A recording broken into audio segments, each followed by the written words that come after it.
Tanin Auto Electronix. Today we have a 2010 to 2012 Lexus GX460. This one had an issue with the touchscreen. This one has higher miles, almost 160,000 miles, and there's some discoloration in the touchscreen, and also the touchscreen stopped working. So we're going to show you how to remove this and send it in for repair. So step one is going to be to remove the shift knob. Simply unscrew it.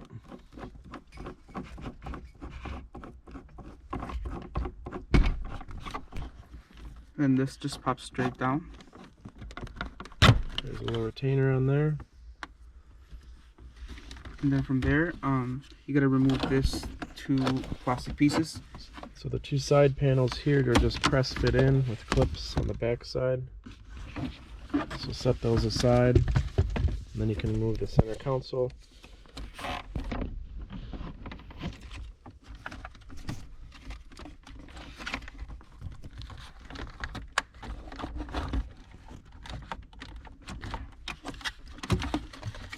And there is a button underneath here, so you're able to move the shifter assembly.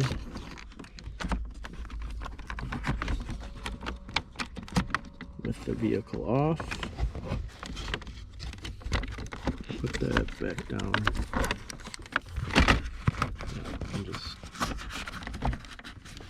So this little panel here is this little slot is for a tool to push the button, or you can just turn the car on, hit the brake, and then move that out of the way. And that'll give you enough clearance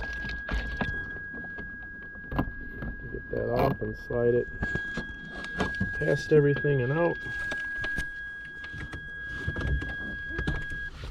And again, turn this off again. Yeah, put that back in the park. Okay.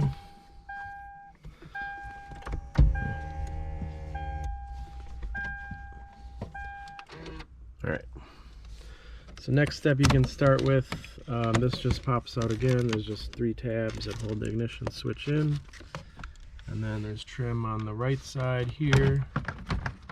First the leather panel pops out. Just use a pry tool because this all has tabs again on the back that just pop fit into the car there. Once that's off, then you want to take this vent trim panel, same thing, just a bunch of tabs. Just use a flat, small tool, plastic tool, and it'll pop straight out. So now you're left with the radio assembly, climate control, and navigation. And at this point there are 8 screws that hold the unit to the dashboard. So if you want to point those out, we'll just go around. So for the radio, we have one here. And then for the navigation, there's 2 here. And then from here, there's 2 on the radio. I mean, sorry, 2 on the navigation, and then 1 on the radio. Okay, so up here, and they're all 10mm bolts or yes. Phillips. So there's 2 up here you can see, and then 2 down in this area. There's no light, but hold on. There's a light in there.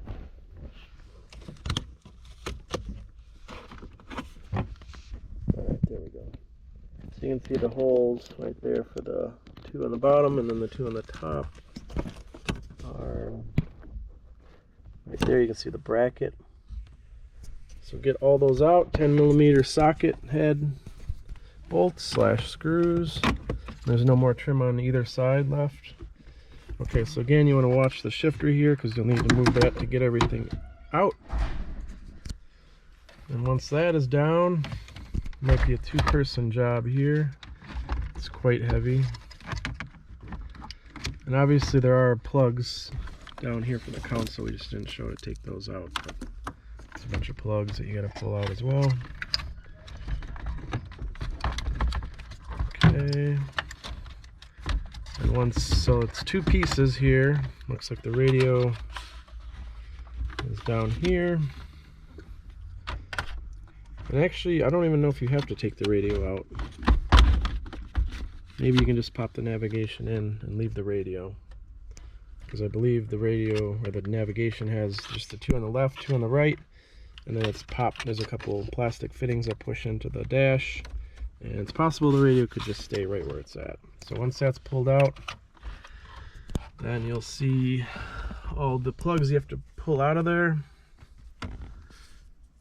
Just make sure they only go in one spot. So are there any blank ones? You might have a couple blank plugs depending upon your model and what it has, but then you would just remove the plugs and then pull the navigation out and ship it in.